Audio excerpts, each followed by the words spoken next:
Of course, United States and China are racing ahead, and Europe is more and more lagging behind. What are the main indicators of this problem for Europe?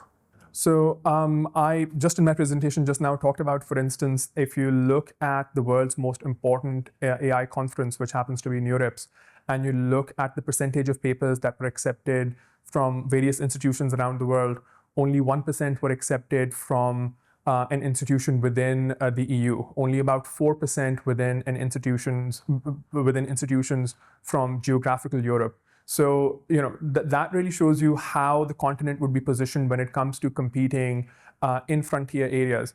The question is not just about the fact that the output at present is not where it needs to be. It's also that whatever is being produced is very quickly being lost to other places. So if you look at some of the most important companies that have come from Europe in the past 20 years, many of them are no longer in Europe or have been acquired by foreign players.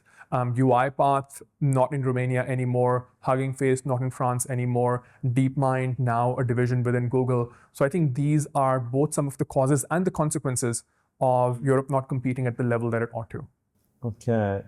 Where can we find our best chances to catch up, or at least to find a European way of innovation in this new geopolitical order? I think the first step really ought to be to retain what Europe already has.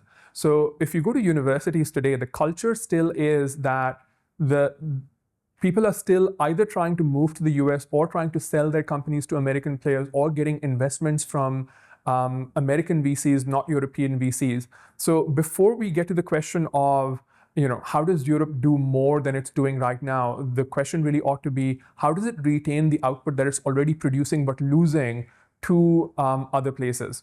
And then after that, I think,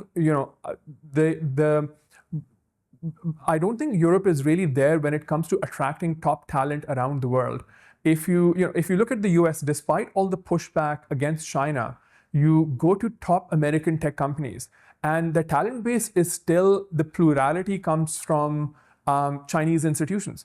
And that is something that I don't see in Europe today, this active competition to try and find the best people from around the world and try and get them to come and work in Europe. We were talking about immigration earlier. I think the unfortunate fact is that immigration into Europe today is still economic migration. It is not talent migration.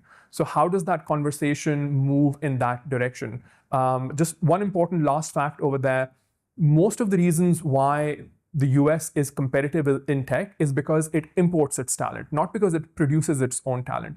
It's just a fact that over half of households in San Francisco speak a language other than English at home.